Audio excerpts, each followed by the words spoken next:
అందరికీ నమస్కారం అండి.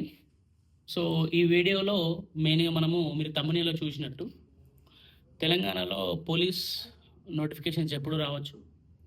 రెండోదేందంటే అసలు తెలంగాణలో పోలీస్ జాబ్‌కి ఎలా ప్రిపేర్ గావాలి? ఈ రెండిటి మీద మనం మెయిన్‌గా ఇక్కడ డిస్కషన్ జరుగుతుంది.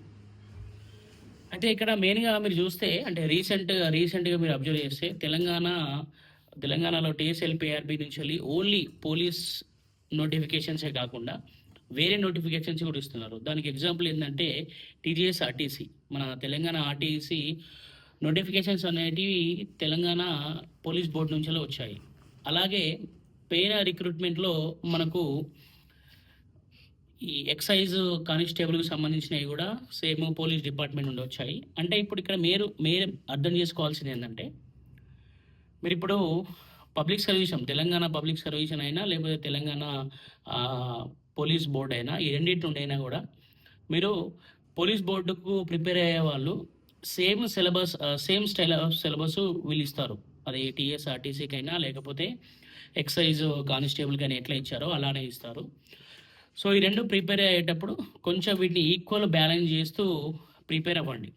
రైట్? సో, ఇది మెయిన్‌గా చెప్పదలుచుకున్నాను. మెయిన్‌గా తెలంగాణలో పోలీస్ నోటిఫికేషన్ ఎప్పుడు రావచ్చు? సో, ఇది మెయిన్ బిగ్ క్వెషన్. ఎందుకంటే మొన్న డీజీపీ సార్ మాట్లాడిన నుంచి మెయిన్ బిగ్ క్వెషన్ లాగా అయిపోయింది. సో, దాని గురించి మాట్లాడినట్టయితే మనకు ఎప్పుడైనా మీరు అబ్జర్వ్ చేయండి 2019లో మనకు ఏప్రిల్‌లో మనకప్పుడు నోటిఫికేషన్ వచ్చింది. 2022లో కూడా మనకు ఏప్రిల్ నోటిఫికేషన్ వచ్చింది. 2016లో మాత్రము డిసెంబర్ 30కి అప్పుడు నోటిఫికేషన్ వచ్చింది. సో, 2016 వదిలిపెట్టేస్తే 2000 మనకు 18లో అయినా లేకపోతే 2022లో అయినా కూడా ఏప్రిల్‌లో నోటిఫికేషన్ వచ్చే ఛాన్స్ ఉంది. సో, మనం కూడా ఏం ఎక్స్‌పెక్ట్ చేయొచ్చు అంటే ఇప్పుడు 2026 ఏప్రిల్‌లో ఆర్ మేలో నోటిఫికేషన్ వచ్చే ఛాన్స్ పక్కా ఉంది.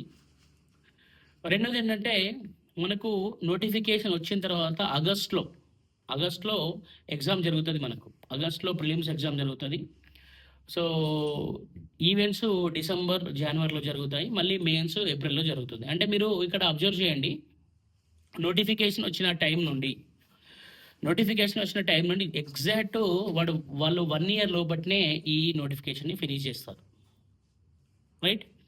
సో, మనకెప్పుడు నోటిఫికేషన్ రావచ్చంటే 2026 ఏప్రిల్ మే ఆ టైంలో నోటిఫికేషన్ వచ్చే ఛాన్స్ ఉంది. ఇదైతే కొంచెం ఒక 90% అక్యురేట్ ఇన్ఫర్మేషన్ అని చెప్పుకోవచ్చు. సో, రెండవదేంటి ఇక్కడ అసలు పోలీస్ జాబ్స్‌కి ఎలా ప్రిపేర్ అవ్వాలి సార్? సో, అది మెయిన్‌గా మనకు మెయిన్ ఉన్న డౌట్. అయితే పోలీస్ జాబ్స్‌కి మనకు మెయిన్‌గా ప్రిలిమ్స్, ఈవెంట్స్, నెక్స్ట్ మెయిన్స్ అనే ఒక పద్ధతి ఉంటుంది. అంటే ఈ లెవెల్ ఆఫ్ ఎగ్జామ్ కండక్ట్ చేస్తారు. తర్వాత రిజల్ట్ వస్తది. సో, ప్రిలిమ్స్‌లో చూసినట్టయితే జనరల్ స్టడీస్ ఉంటాయి. అండ్ నెక్స్ట్ అర్థమెటిక్ రీజనింగ్ ఉంటుంది.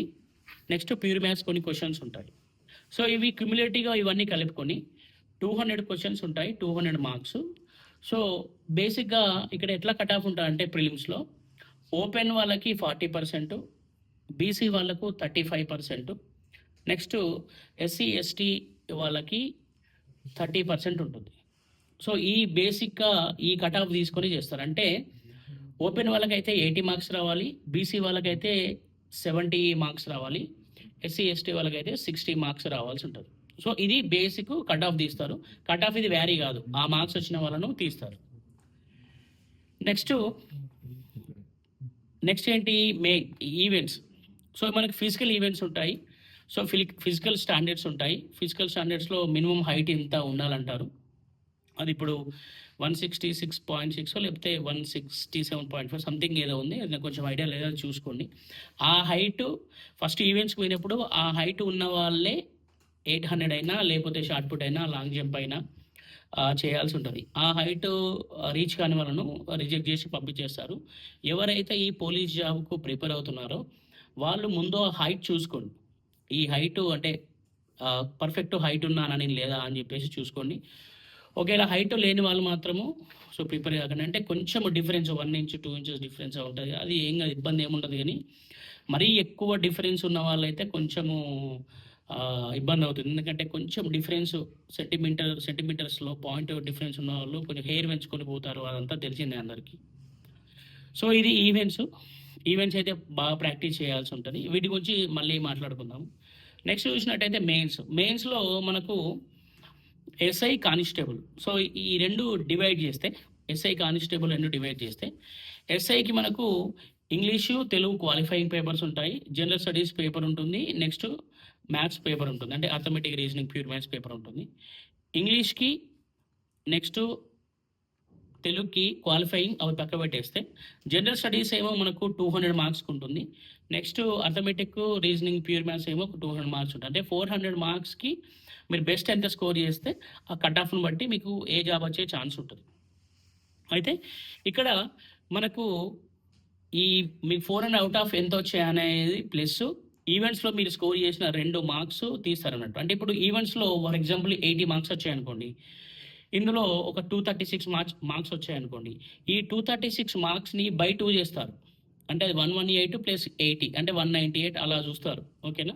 ఎప్పుడైనా ఈవెంట్స్ ఆఫ్ చేయరు. మనకొచ్చిన మార్క్స్ రిటన్ ఎగ్జామ్‌లో వచ్చిన వాటిని మార్క్స్‌ను ఆఫ్ చేసేసి మీ ఫైనల్ రిజల్ట్ ఇస్తారు. ఇది దేనికి? ఎక్సెప్ట్ సివిల్‌కి. సివిల్‌కి మాత్రము మీ ఫైనల్ రిజల్ట్‌లో ఏమొచ్చిందో అదే చూస్తారు. సివిల్ ఎస్ఐకి మీ ఫైనల్ రిజల్ట్‌లో, ఫైర్ ఎస్ఐకి మీ ఫైనల్ రిజల్ట్‌లో ఏదొచ్చిందో అదే చూస్తారు. ఇది కాకుండా ఏఆర్ఎస్ఐ, బెటాలియన్ ఎస్ఐకి ఎస్పీఎఫ్ స్పెషల్ ప్రొటెక్షన్ ఫోర్స్ వాళ్ళకి ఏం చూస్తారంటే ఈవెంట్స్ ప్లస్ జీఎస్‌లో మనకొచ్చిన మార్క్స్ బై 2 చేసి చూస్తారు. రైట్? సో, ఇది ఎస్ఐ మెయిన్స్‌కి సంబంధించింది. కానిస్టేబుల్ మెయిన్స్‌కి 200 మార్క్స్ ఉంటుంది. ఓకేనా? ఈ 200 మార్క్స్‌లో సేమ్ మళ్ళీ 200 మార్క్స్‌కి మన ఈవెంట్స్‌కి వచ్చిన మార్క్స్‌ని ఈ 200 మార్క్స్‌కు ఫర్ ఎగ్జాంపుల్ మీరు 120 స్కోర్ చేస్తే దాన్ని బై 2 చేసేసి ఇక్కడ వచ్చిన ఈవెంట్ స్కోర్‌ని ఫర్ ఎగ్జాంపుల్ మీరు 80 స్కోర్ చేస్తే ఈ 80 యాడ్ చేసేస్తారు. ఓకేనా? అది గుర్తుపెట్టుకోండి. ఈ 2 ఎక్కడ యాడ్ చేస్తారు? Same except fire and civil SI. ఈ రెండింటికి ఎక్సెప్ట్ చేసేస్తే ఏఆర్, బెటాలియన్, ఎస్పీఎఫ్ ఈ మూడిటికి యాడ్ చేస్తారు. అది మాత్రము గుర్తుపెట్టుకోవాలి. ఓకేనా? ఈ బై 2 ఎక్కడ చేస్తారు సార్ అంటే ఏఆర్ చేస్తారు, బెటాలియన్ చేస్తారు, నెక్స్ట్ ఎస్పీఎఫ్ ఈ 3 కానిస్టేబుల్‌కి చేస్తారు. ఓకేనా? ఎక్సైజ్ కానిస్టేబుల్ కూడా సేమ్ సివిల్ వాళ్ళకు ఉన్నట్టే కట్ ఆఫ్ ఉంటుంది. అది కొంచెం అటు ఇటు వ్యారీ అవుతుంది. రైట్? సో, ఇది మనకు షార్ట్‌గా చెప్పాలంటే ఎగ్జామ్ ప్రిపరేషన్. బట్ ఇన్ డెప్త్‌గా మనం ఎగ్జామ్‌ని ఎలా ప్రిపేర్ కావాలి, ఈవెంట్స్ ఎలా కొట్టాలి, రైట్? వీటి మీద ఒక ఇన్ డెప్త్ వీడియో చేస్తాను. సో, అది అంటే కొత్తగా వచ్చిన వాళ్ళకి చాలా ఉపయోగపడుతుంది. ఎందుకంటే ఎక్కడెక్కడ మనము అంటే ఏ సబ్జెక్ట్ కొంచెం ఎక్కువ స్ట్రెస్ చేయాలి, లేకపోతే ఈవెంట్స్ ఎలా కొట్టాలి. సార్ నాకు కొంచెం ఆస్తమా ఉందని కొంతమంది ఉంటారు.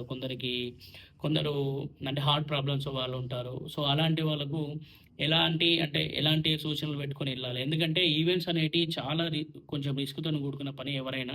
ప్రతి ఈవెంట్స్ జరిగే టైంలో, పోలీస్ ఈవెంట్ జరిగే టైంలో ఒకరో ఇద్దరో చనిపోతూ ఉంటారు. అది దురదృష్టకరం. ఎందుకంటే డైరెక్ట్ వచ్చి ఈవెంట్స్ ఎప్పుడు కొట్టకూడదు. ఓకేనా? డైరెక్ట్ వచ్చి ఈవెంట్స్ ఎప్పుడు కొట్టకూడదు. ఒకటేసారి మీ మీద ఒక 100 కిలోల బరువేస్తే ఎలా ఉంటది? ఓకేనా? సో, అట్లా మనం డైరెక్ట్ హార్ట్ మీద అంత వెయిట్ ఎప్పుడు పెట్టకూడదు. సో, ఈవెంట్స్ ఎప్పుడైనా నేను డైరెక్ట్ కొడతా అని ఒక ఉద్దేశ్యం ఉన్న వాళ్ళు మాత్రం మానుకోండి. ఓకేనా? మన లైఫ్‌ని ఎప్పుడు రిస్క్‌లో పెట్టకూడదు. డైలీ ప్రాక్టీస్ చేయాలి. So, practice makes mans perfect అన్నట్టు. మీరెప్పుడు ప్రాక్టీస్ ఎక్కువ చేస్తేనే మనకు మంచి రిజల్ట్ ఉంటుంది. రైట్? ఆ ఈవెంట్స్ కూడా ఎలా కొట్టాలి కూడా మనం డిస్కస్ చేస్తాము. మెయిన్స్‌లో మంచి స్కోర్ ఎలా చేయాలి? ఒకవేళ మనం అంటే అర్థమెటిక్, రీజనింగ్‌లో మనకు రాకపోయినా మనకు ఆ క్వెషన్స్ ఎట్లా సాల్వ్ చేయాలి? అవి కూడా డిస్కస్ చేస్తాము. రైట్? జస్ట్ ఈ వీడియో ఏందంటే ఇంట్రొడక్షన్ ఎప్పుడు పోలీస్ నోటిఫికేషన్ వస్తుంది. టీజీఎస్, ఆర్టీసీలో 198 పోస్టులు ఉన్నాయి కదా! ఆ 198 పోస్టులకు మాక్సిమం సేమ్ సిలబస్ ఉండే ఛాన్స్ ఉంది. ఇంకా అయితే అది ఐడియా లేదు. సో, పోలీస్ నోటిఫికేషన్ మాత్రం 14,000 కన్నారు. అట్‌లీస్ట్ 14,000 కాకుండా 12,000 అయినా కూడా వాళ్ళు ఇచ్చే ఛాన్స్ ఉంటాయి. ఎందుకంటే దాదాపు 17,000 నుంచి 18,000 వేకెన్సీస్ ఉన్నాయి ఇప్పటికి చూసినయితే. రిటైర్మెంట్స్ చాలా అయ్యాయి. వాళ్ళకి కూడా కొంచెం సిబ్బంది కొరత ఉంది కాబట్టి వాళ్ళు తొందరగా నోటిఫికేషన్ ఇచ్చే ఛాన్స్ ఉంటుంది. రైట్? సో, ఫర్దర్‌గా ఏమన్నా అప్డేట్స్ వచ్చినా కూడా నేను మళ్ళీ మీకు ఇన్ఫార్మ్ చేస్తాను. Until then thank you so much. So, meanwhile please subscribe to Vinay sir classes and మీ ఫ్రెండ్స్‌కి కూడా షేర్ చేయండి. Thank you.